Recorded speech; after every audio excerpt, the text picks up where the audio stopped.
এখন ইয়ত য'ত 16জন মানুহ আছিলে 16জন একেলগে কৈছিলে আৰু তাৰে 5জনৰ ডাঙৰ ডাঙৰ আৰোপ লগোৱা হৈছে আৰু বাকী 11জনৰ এতিয়ালৈকে কুৱেশ্যনিং কৰা নাই এই প্ৰশ্নটো সকলোৰে মনত অসমবাসীৰ সকলোৰে মনত এই প্ৰশ্নটোৱে ক্ৰিয়া কৰি আছে কিন্তু আমি এতিয়ালৈকে উত্তৰ পোৱা নাই আহক এই ভিডিঅ'টো চাওঁ কিনো ইয়াত আলোচনা কৰিছে আৰু এই প্ৰশ্নকেইটা আমাৰ উত্তৰ পাম বুলি আশা কৰিছোঁ সোনকালে এই জুবিন গাৰ্গ ডাঙৰীয়াৰ মৃত্যু আপোনাৰ ইয়াতে হৈছে ইহঁতত যিসকল মানুহ আছিলে তেওঁলোকৰ ছেকশ্যন 3 ছাবছেকশ্যন 5ৰ আণ্ডাৰত আপোনাৰ কমন ইণ্টেনশ্যনত আহিব লাগিছিলে এজ এন একিউজ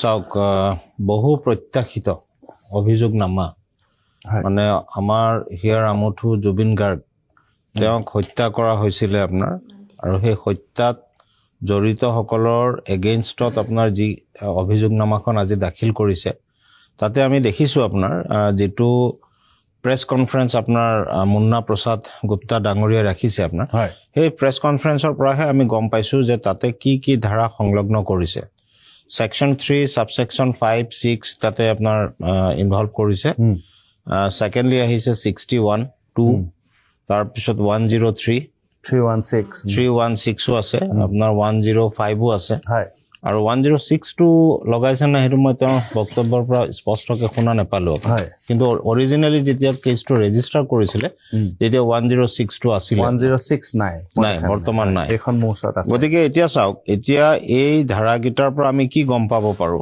যে 7জন মানুহে মিলি এটা কমন ইন্টেনশন ক্ৰিয়েট কৰিছে যে আমি জুবিন গাৰ্গ ডাঙৰীয়াক হত্যা কৰিম কিয় এটা ষড়যন্ত্ৰ কৰিছে সেকশন 61 যেহেতু আহিছে এই ষড়যন্ত্ৰ কৰি আপোনাৰ তেওঁলোকে গৈ প্লাই সুদূৰ সিংগাপুৰত এই গোটে ষড়যন্ত্ৰটো এক্সিকিউট কৰিছে আপোনাৰ যেটো কাৰণে আপোনাৰ সেকশন 103 টো আহিছে হত্যা আৰু লগতে আপোনাৰ ধৰক এই যেটো 105 culpable homicide not amounting to murder 105 লগাইছে আপোনাৰ সন্দীপন গাৰ্গৰ এগেইনষ্টত গতিকে ইয়াৰ পৰা এটো গম পোৱা যায় যে এই গোটেই মানে কনস্পিৰেসিটো আপোনাৰ ক্ৰপ কৰিছে বা কনস্পিৰেসিটো যেটো হেডছ কৰা বুলি আমি কওঁ এটো ভাৰতবৰ্ষত আপোনাৰ কনস্পিৰেসিটো মানে অসমত আমাৰ ইয়াৰ পৰা কৰি গৈ প্লাই তেওঁলোকে সুদূৰ সিংগাপুৰত আপোনাৰ এই কনস্পিৰেসিটো এক্সিকিউট কৰিছে গতিকে এতিয়া এই গোটেই অভিযোগনামাখন আপুনি চাওক টোটাল কিমান পেজ বুলি কৈছে 28000 সামথিং পেজেস নহয় আপোনাৰ পেজ নাম্বাৰ হল 12270 টোটাল পেজ আৰু মূল চাৰ্জশিটখন 2499 গতিকে এটো হল ভাৰতবৰ্ষৰ এখন আপোনাৰ মই যিমান দূৰ এতিয়ালৈকে গম পাইছো আপোনাৰ এজন যে ৰিপৰ্টাৰ আপোনাৰ কৰ্ণাটকত যে আপোনাৰ শুট কৰি প্লাই মাৰিছিলে গৌৰী লংকেশ তেওঁৰ পিছতে আপোনাৰ মানে তেওঁ কভাৰটেক কৰিছে এই চাৰ্জশিটখনে আপোনাৰ আজমল কাছপৰখন মোষ্ট প্ৰবেবলি 11000 সামথিং আছিলে গতিকে এতিয়া এই গোটেই চাৰ্জশিটখন আপোনাৰ সংলগ্ন কৰি আপোনাৰ চাওক যি সকল সাক্ষীবাদী প্ৰায় 300 সাক্ষীবাদী লোৱা বুলি আমি গম পাওঁ গতিকে 300 সাক্ষীবাদীৰ জবানবন্দী বা ষ্টেটমেন্ট যেতিয়া আপোনাৰ মহামান্য ন্যায়ালয়ত যেতিয়া ট্ৰায়াল প্ৰসিডিংটো কমেন্স কৰিব তেতিয়া প্ৰসিকিউশনে আপোনাৰ নিশ্চয় এই 300 সাক্ষীবাদীক ৰিলাই কৰিব আপোনাৰ গতিকে এই গোটেই কামখিনি কৰি নিয়াৰিকে সম্পন্ন কৰিব কাৰণে যদি 300 সাক্ষীবাদীক আপোনাৰ ভাইটাল এভিডেন্স বুলি প্ৰসিকিউশনে ধৰি লয় তেতিয়ালে এই গোটেই কামখিনি নিয়াৰিকে সম্পন্ন কৰিব কাৰণে যথেষ্ট সময় লাগিব ঠিক আছে হেতু কাৰণে হয় এই বিষয়টো লৈ আহিম গতিকে কিমান আপোনাৰ মতে কিমান সময় মানে চাওক আমাৰ জেনাৰেল মাৰ্ডাৰ ট্ৰায়াল এটা কৰিব কাৰণে আমি দেখিছো কেতিয়াবা ট্ৰায়াল কোৰ্টত আপোনাৰ মই নিজে এটাত ইনভলভ হৈছো এতিয়ালৈকে 7-8 বছৰ হৈ গল আপোনাৰ গতিকে এতিয়ালৈকে কোনোবা সাক্ষী আজি আহে কোনোবা কালি নাহে আপোনাৰ টাইমিংৰ কাৰণে আপোনাৰ এডজৰ্নমেন্ট দি থকা হয় তাত আপোনাৰ সাক্ষী কিমান আছিল উইটনেছ কিমান সাক্ষী খুব বেছি নাই আপোনাৰ 20-25 জন মান সাক্ষী ইনভলভ আছিল গতিকে নহয় হেতু আপোনাৰ চাওক হেতু কি হয় তাতে মানে ডেলিবাৰেটলি এণ্ড ইন্টেনশনালিও আপোনাৰ কেতিয়াবা মানে সেই বস্তুটো কৰা হয় গতিকে হেতু ক্ষেত্ৰত অৱশ্যে আজিকালি কিছু ষ্ট্ৰিক্ট জাজমেন্ট আহিছে আপোনাৰ অনাৰেবল সুপ্ৰিম কোৰ্টৰ তো হেতু কাৰণে স্পীড আপ কৰা যাব কিন্তু এতিয়া কথাটো হ'ল আপোনাৰ চাওক যেহেতু ফাষ্ট ট্ৰেক কোৰ্টৰ কথাটো আমি আমাৰ সম্মানীয় মুখ্যমন্ত্ৰীৰ মুখৰ পৰা আমি দেখিছো গতিকে যেহেতু চাৰ্জশিটটো এতিয়া লেট ডাউন কৰিছে আপোনাৰ চাৰ্জশিটটো লেট ডাউন কৰাৰ পিছৰ যিখিনি প্ৰসিডিউৰ আপোনাৰ এতিয়া এই প্ৰসিডিউৰখিনি অত্যন্ত গুৰুত্বপূৰ্ণ হ'ব হয় চৰকাৰ কিমান সদস্য আছে হয় হেতু গম পোৱা যাব গতিকে মই অভিজিত শৰ্মা মই আপোনাৰ চলাইছো দেশৰ ইতিহাসৰে এখন সৰ্ববৃহৎ চাৰ্জশিট 12000 পৃষ্ঠা আসলতে 12000তকৈ বেছি পৃষ্ঠা জুবিনৰ ৰহস্যজনক মৃত্যুৰ প্ৰকৃত যিখন ন্যায়িক যুঁজ সেইখন আজিৰ পৰা আৰম্ভ হ'ল প্ৰথম দিনটোত আপোনাৰ ৰিএকচন কি প্ৰথম দিনটোত আপুনি কি দেখিলে কি পালো আমি চাৰ্জশ্বিট আমি চাৰ্টিফাইড কপি আনিম, তাত কি আছে আমি জানিম, কিন্তু প্ৰথম দিনটোত গ'ল মুন্না প্ৰসাদ গুপ্তাই ক'লে, লোক অধিবক্তাই কেতবোৰ মন্তব্য কৰিছে, কি ক'ব? মোক যদি সোধে, যোৱাকালিৰ পৰা মোৰ তাতে বহুত ফোন আহিছে, বা আজি মই এখন বিয়াত থাকোঁতে বহুত মানুহে মোক এটা কথা সুধিছে, জুবিনে ন্যায় পাব কালি বা আজি। মানে বহুতে ভাবিছে, বহুত মানুহে সেইটো ভাবি আছে যে চাৰ্জশ্বিটখন দিলে মানে জুবিনে ন্যায় পাব। এটা কথা ঠিক যে চাৰ্জশ্বিটখন আজি জমা হৈছে, আৰক্ষীৰ কাম শেষ, এতিয়া আদালতৰ কাম আৰম্ভ হ'ব, আজিৰ পৰা আৰম্ভ হ'ব। এতিয়া কথাটো হ'ল যে চাৰ্জশ্বিটখনত 300 মানুহ মানে হেৰি কৰিছে, 395। এই দাদাই কোৱাৰ নিচিনা 20জন মানুহৰ কাৰণে গোটেই ট্ৰায়েলটো 7 বছৰ লাগিল। 395 মানুহৰ ট্ৰায়েল কৰিব লাগিলে কিমান বছৰ লাগিব এইটো আৰু ভাবিব নোৱাৰে। ফাষ্ট ট্ৰেক কোৰ্টত হ'লেও সেইটো নহয়। কিন্তু মোক যদি সোধে যে মোৰ প্ৰথম প্ৰতিক্ৰিয়া কি, সেইটো মই ক'ম, হাতীগাঁও থানাত প্ৰথম পলাশ ৰঞ্জন বৰুৱা আৰু মই যিটো কেছ কৰিছিলোঁ, এই 18/2025 আমাকে নামাতিলে এতিয়ালৈ। মানে এই যিখনৰ আজি চাৰ্জশ্বিট দাখিল হ'ল আমাক এতিয়ালৈ মাতা নাই, এইটো এটা ফোনো অহা নাই, আমাক এতিয়ালৈ মতা নাই, প্ৰথম। 2 নম্বৰ কথাটো হ'ল যে এই 5জনে অকল অভিযুক্ত নেকি, 7জন আৰু নাছিল নেকি? শ্যামকানু মহন্ত বাকী যিকেইজন আছে সেইকেইজনৰ বাদে ইয়াত থকা মানুহকেইজন নাছিল নেকি অভিযোগ? তেওঁলোকক কিয় এৰেষ্ট কৰা নহ'ল? তেওঁলোক ভাৰতীয় নাগৰিক আছিলে। তাৰে এজনক বাদ দি বাকীখিনি ভাৰতীয় নাগৰিক। তেওঁলোকক আচলতে পাছপৰ্ট কেঞ্চেল কৰিব পাৰিলে, বহুত কিবা কিবি কৰিব পাৰিলে, কিন্তু তেওঁলোকক তদন্তৰ আওতালে আনিছে, এদিন VIP নিচিনাকৈ আনিছে আৰু থৈ আহিছে, এইটো বেলেগ কথা। কিন্তু তেওঁলোকক কিয় এৰেষ্ট কৰা নহ'ল, সোধপোছ কৰা নহ'ল ভালকৈ, এইটো এটা কথা থাকি গ'ল। দ্বিতীয় কথাটো হ'ল আপোনাৰ, মোক যদি সোধে মই এটা কথাই ক'ম, আমি আশাবাদী, আমি আশা কৰিছোঁ কিবা এটা থাকিব নিশ্চয় চাৰ্জশ্বিটখনত। বাকী যি কৰে গুৱাহাটী উচ্চ ন্যায়ালয়ত আমাৰ PIL-টো আছেই, 17 তাৰিখে তাৰ শুনানি আছে। বাকী যি কৰে আমি আমাৰ আদালতত আমাৰ PIL-টোৰ মতে আমি যাম।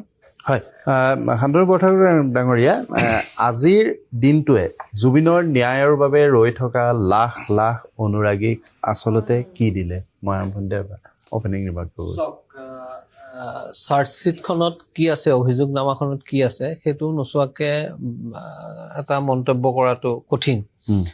কিন্তু যদি সঁচাকৈ চাৰ্জশ্বিটখনে তেওঁলোকৰ এটা মানে কোনো ধৰণৰ সুৰুঙা নথকা এটা অনুসন্ধান যদি কৰি তেওঁলোকে এখন চাৰ্জশ্বিট দিছে, তেতিয়াহ'লে মই ভাবোঁ যে সেইটো জুবিন গাৰ্গৰ ন্যায় প্ৰাপ্তিৰ ক্ষেত্ৰত সেইটো এটা খোজ হ'ব পাৰে। কিন্তু সেইটো নিৰ্ভৰ কৰিব যে আপোনাৰ চাৰ্জশ্বিটখনত সঁচাকৈ সকলো পানী নসৰকাকৈ এটা তদন্ত চলিছিলে নে নাই, সেই তদন্ত সকলো যিবিলাক মানুহক সাঙুৰি ল'ব লাগিছিল সেই মানুহক সাঙুৰি ল'লে নাই। এনেই ধৰক মই সৰু এটা উদাহৰণ দি পেলাই তেখেতৰ মই কথাটোৰ আঁত ধৰিয়ে ক'ম, শৰ্মা ডাঙৰীয়া যিটো ক'লে, ধৰক কনস্পিৰেচি এটা হৈছিলে, কনস্পিৰেচিটোত এজন মানুহক ছিংগাপুৰলৈ লৈ যোৱা হৈছিলে। ছিংগাপুৰলৈ লৈ যোৱাৰ পিছত তাত এদিন থকাৰ পিছত তেওঁক এখন য়টলৈ অনা হৈছিলে। এই য়টৰ পৰা তেওঁ পানীত নামিলে লাইফ জেকেট নোহোৱাকৈ। তাত আমি দেখিলোঁ কি হ'ল, কেনেকুৱা হ'ল। এতিয়া এই যিটো কনস্পিৰেচি, এই যিটো ষড়যন্ত্ৰ, এই ষড়যন্ত্ৰটো যিজন মানুহে য়টখন বুক কৰিছিল, যিজন মানুহে য়টখন লৈ গৈছিল, য়টত যিকেইজন মানুহ আছিল, তেওঁলোক সেই ষড়যন্ত্ৰৰ অংশীদাৰ হ'ব নোৱাৰে, কাৰণ তেওঁক য়টখনেৰেহে লৈ গৈছে সাগৰলৈ। অৰ্থাৎ সেই কথাটো যে তেওঁলোকক যে অভিযুক্ত নকৰিলে কাকো, তেওঁলোকক এদিন আনি পেলাই আপোনাৰ সোধপোছ কৰি আকৌ পঠিয়াই দিয়া হ'ল, এই ধৰণৰ যিবিলাক কথা, সেইবিলাক প্ৰশ্ন মানুহৰ মনত কিন্তু ৰৈ যাব। সেইকাৰণে মই ভাবোঁ যে যেতিয়ালৈকে আমি অন্ততঃ এইখন নাচাম, এই চাৰ্জশ্বিটখন, অভিযোগনামাখন সম্পূৰ্ণৰূপে নপঢ়িম, তেতিয়ালৈকে ইয়াত কি আছে এইখনৰ ওপৰত মন্তব্য দিয়াটো কঠিন। কিন্তু যদি পানী নসৰকা তদন্ত হৈছে, তেতিয়াহ'লে মই ভাবোঁ যে এইটো ন্যায় প্ৰাপ্তিৰ ক্ষেত্ৰত এটা খোজ হ'ব পাৰে। মানস ৰবীন, মই আপোনাৰ ওচৰলৈ আহিছোঁ। আজি আপোনালোকে বা আমি জুবিনৰ লাখ লাখ অনুৰাগীয়ে ৰৈ থকা যিখন চাৰ্জশ্বিট, আৰু মুখ্যমন্ত্ৰীয়ে কৈছিল যে এখন পানী নসৰকা চাৰ্জশ্বিট দিম, জুবিন গাৰ্গক ন্যায় দিম। আজিও মুখ্যমন্ত্ৰীয়ে দাবী কৰিছে যে ন্যায় দিয়া হ'ব মুখ্যমন্ত্ৰীক, আৰু ছিংগাপুৰৰ পৰা লাভ কৰা তথ্য প্ৰমাণ যদি আমাৰ আদালতে মানিও নলয়, আমি চাৰ্জশ্বিটখন ইমান নিকপকপীয়াকৈ, ইমান পানী নসৰকাকৈ প্ৰস্তুত কৰিছোঁ যে ইয়াৰ এভিডেন্সেৰে আমি দোষীক শাস্তি দিব পাৰিম। এতিয়া মোৰ আপোনাৰ প্ৰতি পোনপটীয়া প্ৰশ্নটো হ'ল, সামগ্ৰিকভাৱে আজি পৰিৱেশটো কি দেখিলে? এই চাৰ্জশ্বিটখন দিয়াৰ দিনটোত আপোনাৰ কি অনুভৱ? জুবিন গাৰ্গে ন্যায় পাবনে নাই? বা যি 7জনক অভিযুক্ত কৰা হ'ল, যি ধৰণৰ ধাৰা প্ৰয়োগ কৰা হ'ল, মই আপোনাৰ পৰা প্ৰতিক্ৰিয়া বিচাৰিছোঁ।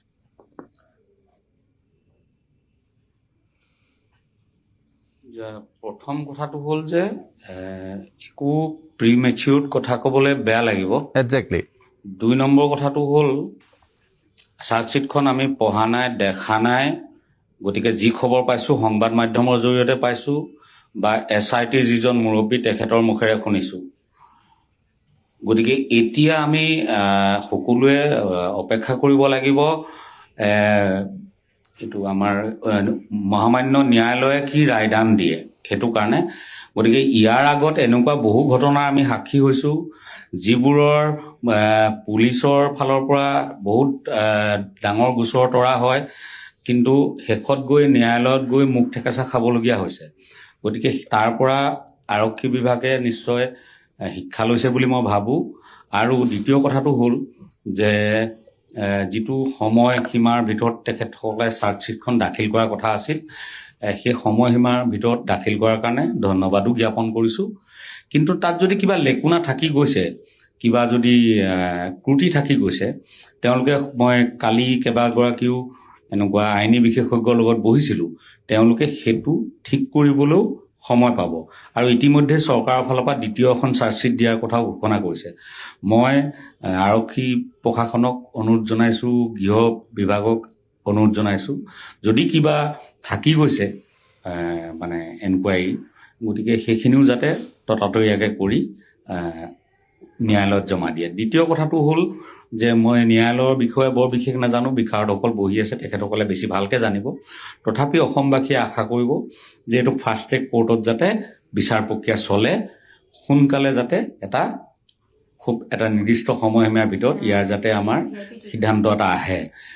তাৰ কাৰণে কিন্তু যিসকল সাক্ষীবাদীক মতা হৈছিলে, SIT যাৰ তথ্য প্ৰমাণ এতিয়া হয়তো ন্যায়ালয়ত দিছে, তেওঁলোকক ন্যায়ালয়ে আকৌ বিচাৰিব। গতিকে সেই চোৱা সময়ত যাতে কোনে দহুবন কাটি কৰি হ'লেও সকলো যাতে উপস্থিত থাকে, সেইটো আমাৰ জুবিনদাৰ মানে গোটেই ঘটনাটোৰ ন্যায় পোৱাৰ ক্ষেত্ৰত অন্যতম এটা প্ৰধান কাৰণ হ'ব। কাৰণ তেতিয়া নহ'লে দেৰি হৈ যাব, আমুক আজি আহিব নোৱাৰিলে আকৌ এটা ডেট, এনেকৈ পিছুৱাই গৈ থাকিব। গতিকে সকলোকে মই কাতৰভাৱে অনুৰোধ জনাইছোঁ, যিসকলক মাতিছিলে বা ন্যায়ালয়ে ভৱিষ্যতৰ দিনত মাতিব, তেওঁলোক যাতে সেই দিনটোত আহে। আৰু আমি জুবিন গাৰ্গৰ লগত যদি প্ৰকৃততে কিবা ঘটিছিলে, তেখেতৰ যদি ন্যায় দিব নোৱাৰোঁ, আমি গোটেই জীৱনটোত নিজক কি বুলি ক'ব পাৰিম বাৰু? মই পুলিচ যদি হওঁ, মই উকিল যদি হওঁ, মই ন্যায়ালয়ৰ যদি মানুহ হওঁ, মই যদি সাক্ষী হওঁ, আমি প্ৰত্যেকেইটো নিজক এটা উত্তৰ দিব লাগিব ন এদিন। গতিকে আমি ভাবোঁ সকলোৱে আন্তৰিকতাৰে আগবাঢ়িছে আৰু গোটেই প্ৰক্ৰিয়া আন্তৰিকভাৱে আগবাঢ়ি যাব।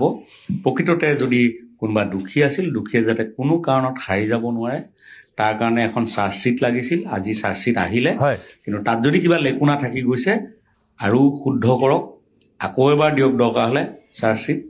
আৰু ন্যায়ালয়ত আমাৰ যিসকল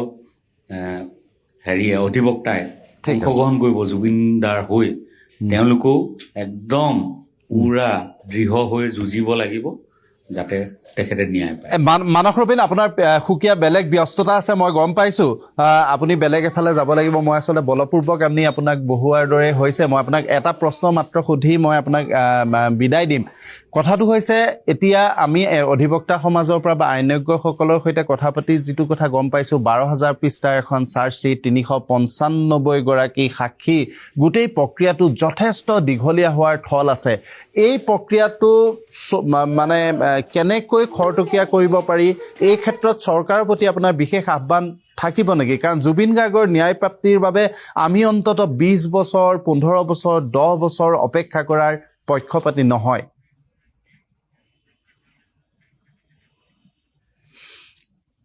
সেইটো ইতিমধ্যে আমাৰ ফালৰ পৰাও ৰখা হৈছিলে আৰু চৰকাৰৰ ফালৰ পৰাও কোৱা হৈছে যে জুবিন গাৰ্গৰ যিটো ন্যায়িক প্ৰক্ৰিয়া সেইটো ফাষ্ট ট্ৰেক কোৰ্টৰ দ্বাৰা কৰা হ'ব।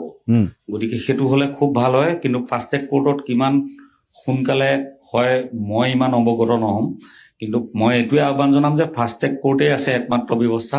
গতিকে ফাষ্ট ট্ৰেক কোৰ্টৰ জৰিয়তে হওক।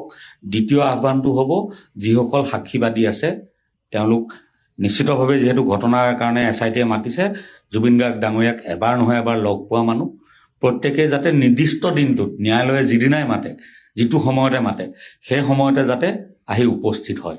এইটো দুয়োটা পক্ষৰ প্ৰতি মোৰ আহ্বান। ধন্যবাদ জনাইছোঁ মানৱ প্ৰবীণ ডাঙৰীয়া, আপোনাৰ সুকীয়া ব্যস্ততা আছে। মই আপোনাক এই মুহূৰ্তত মোৰ অনুষ্ঠানৰ পৰা বিদায় দিব বিচাৰিছোঁ। মই ভূঞা ডাঙৰীয়া, মই পুনৰ আপোনাৰ ওচৰলৈকে আহিছোঁ। দুজনকৈ অধিবক্তা আছে আৰু আমাৰ অভিজিত শৰ্মা ডাঙৰীয়া বিভিন্ন ধৰণৰ ন্যায়িক প্ৰসংগ, আইনী যুঁজৰ সৈতে তেওঁ জড়িত থাকে। মই এতিয়া আপোনাৰ পৰা এটা কথা জানিব বিচাৰিম, সিদ্ধাৰ্থ শৰ্মাৰ বিৰুদ্ধে BNSৰ 3 subsection 6 subsection 7, 8 প্ৰয়োগ কৰা হৈছে, ক্ৰিমিনেল কনস্পিৰেচি আহিছে, মাৰ্ডাৰৰ প্ৰসংগ আহিছে, CBTৰ ধাৰা আছে। ইয়াৰ অৰ্থ কি আৰু ইয়াৰ শাস্তি কি হ'ব পাৰে? তাৰ আগতে একে সময়তে প্ৰমাণৰ কথাটো আহিবই, সেই প্ৰসংগটোলৈ মই আহিম। শাস্তি আপোনাৰ ইয়াতেতো আপোনাৰ যিটো ছেকশ্যন 103 মাৰ্ডাৰ যাৰ এগেইনষ্টে আপোনাৰ চাৰ্জ ফ্ৰেম কৰিছে, মানে কেপিটেল পানিছমেণ্ট হ'ল টু বি হেং টিল ডেথ, মানে ফাঁচী, মৃত্যুদণ্ড পৰ্যন্ত মানে মেক্সিমাম। আৰু যাৱজ্জীৱন কাৰাদণ্ডও আছে, লগতে ফাইনো আছে। কিন্তু 105 যিটো ছেকশ্যন আপোনাৰ সন্দীপন গাৰ্গৰ এগেইনষ্টে যিটো লগাইছে তাতে আপোনাৰ যাৱজ্জীৱন কাৰাদণ্ডলৈকে আছে, কিন্তু কেপিটেল পানিছমেণ্টটো তাতে দিয়া নাই।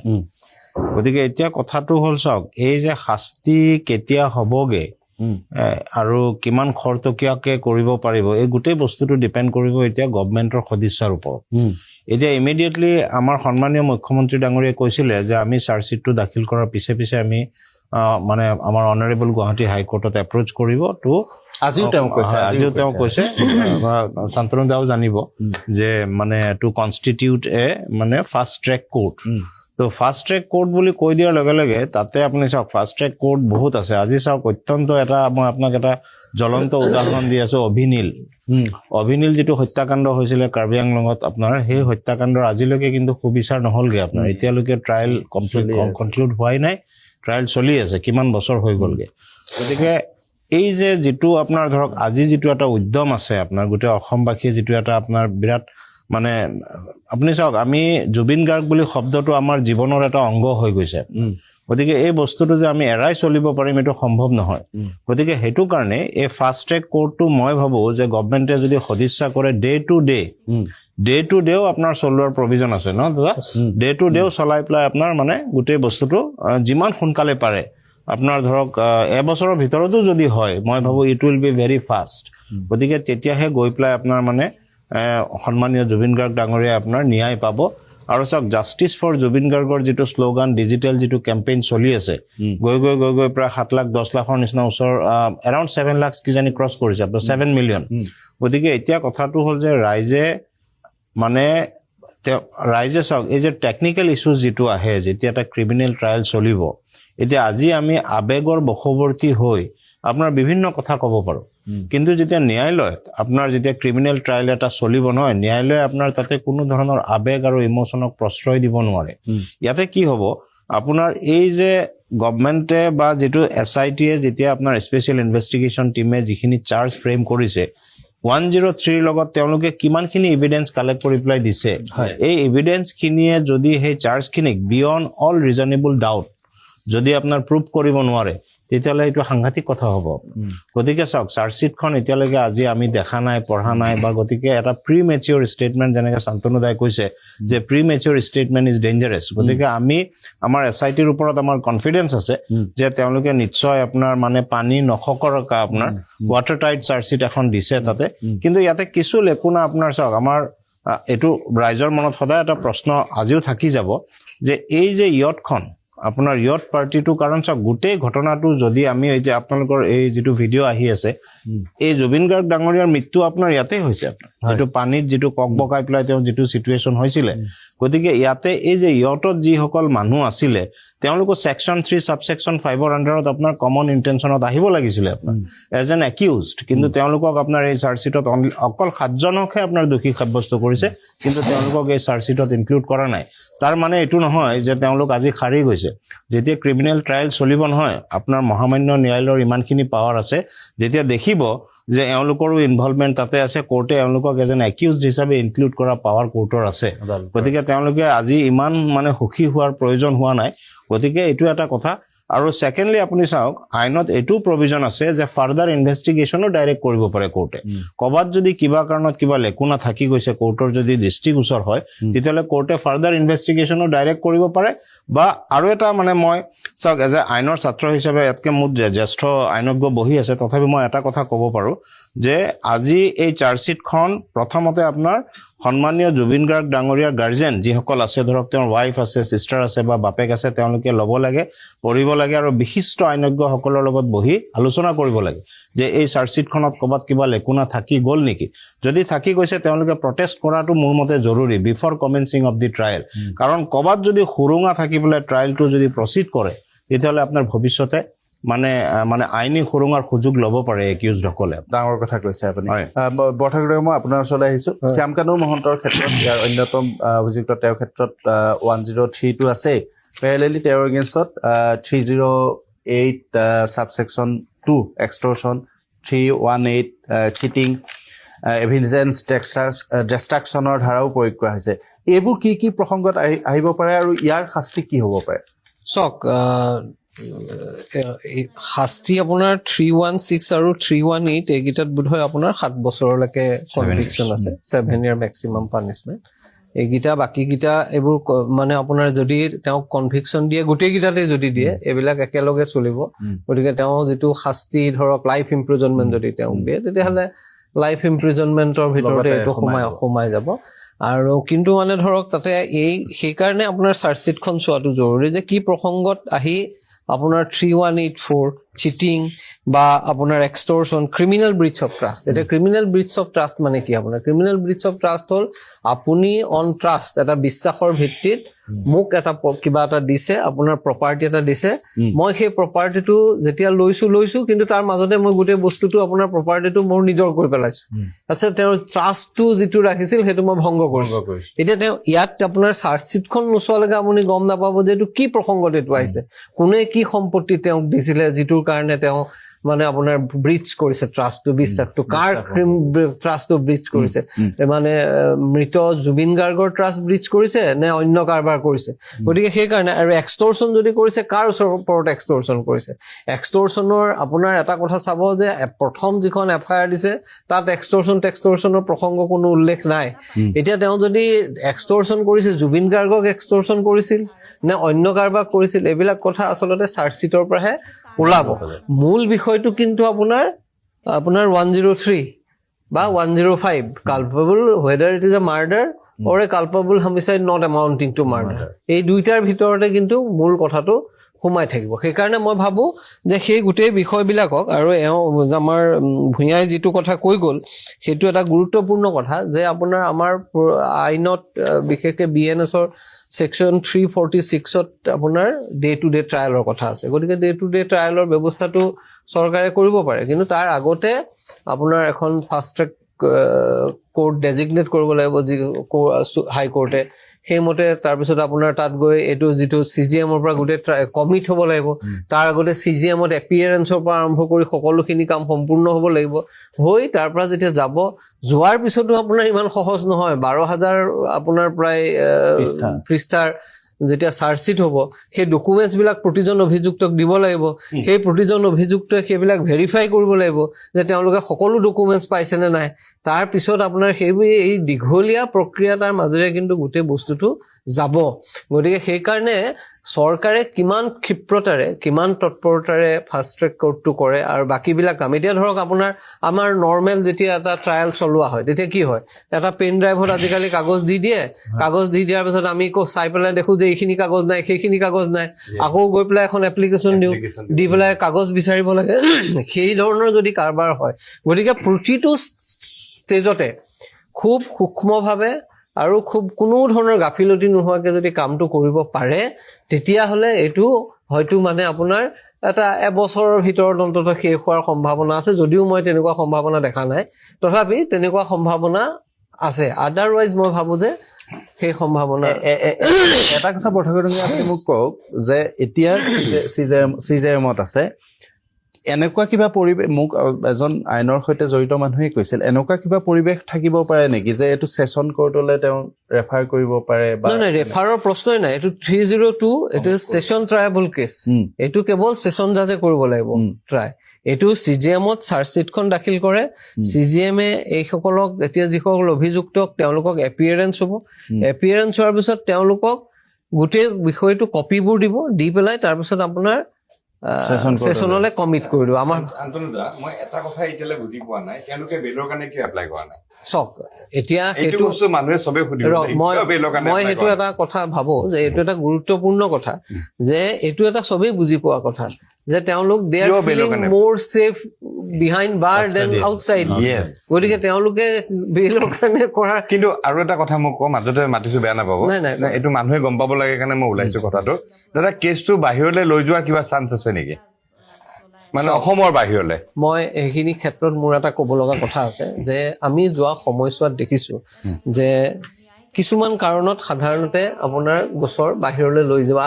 সাধাৰণতে নিদিয়ে কিন্তু কেতিয়াবা দিয়ে কিন্তু যদি দেখে যে ইয়াত এটা ফেয়াৰ ট্ৰায়েল হোৱাৰ সম্ভাৱনা কম তেতিয়া হয়তো দিব পাৰে এক নম্বৰ কথা আৰু এটা মণিপুৰৰ কেছটো ক্ষেত্ৰত হ'ব পাৰে হয়তো হৈছে আৰু ইয়াত এনেকুৱা এটা কথা আছে যে এই যে আপোনাৰ তেখেতসকলৰ পৰিয়ালৰ মানুহে বাৰে বাৰে গৈ পেলাই উকিল বিচাৰিছে হেৰি বিচাৰিছে পোৱা নাই এই যে এটা ঘটনা ঘটি আছে গতিকে ধৰক সেইটো এটা কিন্তু গ্ৰাউণ্ড হ'ব পাৰে যে যদি এজন তেওঁ উপযুক্ত উকিল নাপায় তেওঁৰ গোচৰটো ৰিপ্ৰেজেণ্ট কৰাৰ কাৰণে সেইকাৰণে তেতিয়া আৰু সেইটোত যদি ভাবা যায় যে এইটো এটা পাব্লিক প্ৰেছাৰত আছে বাহিৰৰ প্ৰেছাৰ আছে তেতিয়া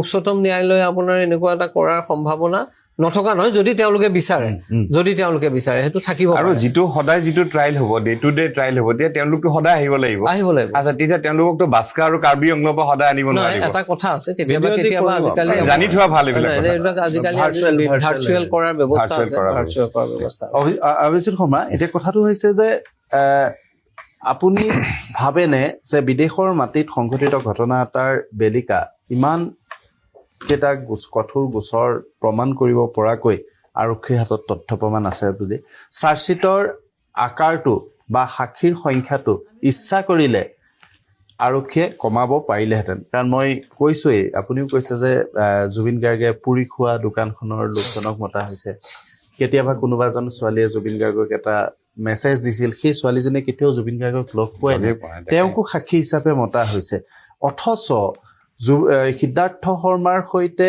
ব্যৱসায়িক সম্পৰ্ক থকা LP খোলা বিজেপিৰ নেতাকো নামাতিলে যিধৰণে আপোনালোকে কেছটো দিছিলে আপোনালোককো নামাতিলে ইয়াৰ অৰ্থ কি মোক যদি সোধে আপুনি মুখ্যমন্ত্ৰী ডাঙৰীয়াই এটা ডাঙৰ কথা কৈছিলে যে জুবিনক হত্যাৰ পৰিকল্পনা কৰিছিলে কোভিডৰ আগত কোভিডৰ সময়ৰ পৰা তেওঁ পৰিকল্পনা কৰিছে এতিয়া সপোন LLP বুলি এটা অনুষ্ঠান 2021 চনত আৰম্ভ কৰিছিলে এইটো হ'ল মটৰ পাৰ্টছ ৰিপেয়াৰিঙৰ কাম কৰিব গ্ৰছাৰী গুডছ যে জুবিনৰ মটৰ পাৰ্টছৰ লগত কি সম্পৰ্ক বুজি নাপালো ইয়াতে কিন্তু কেইজনমান মানুহৰ আমি নাম ল'ব লাগিব এজন সিদ্ধাংকু অংকুৰ বৰুৱা বিজেপিৰ ডাঙৰ নেতা তেওঁ তাৰপিছত এটা শ্যামন্তক গৌতম ফিল্ম প্ৰডিউচাৰ এটা শান্তনু বৰুৱা এওঁলোকক সোধপোছ কৰিব মাতিছে নে মতা নাই শ্যামন্তক গৌতমক বাৰু মাতিছে বাকী কেইজনক সেইটো ৰৈ বিনালে ক্ষেত্ৰত মাতিছে নে মাতা নাই এইটো কথা মই জানিব বিচাৰিছো যদি মাতা নাই কিয় মতা নাই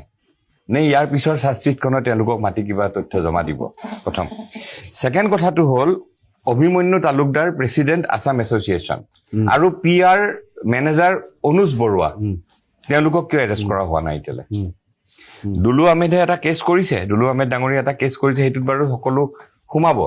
এতিয়া শান্তনু দাকো সুধিছো, আমি গোটেইকেইজনে এটা কথা মোক ক্লিয়াৰলি কওকচোন, ইয়াছখন বুকিংটো শ্যামকানু মহন্ত কৰা নাই?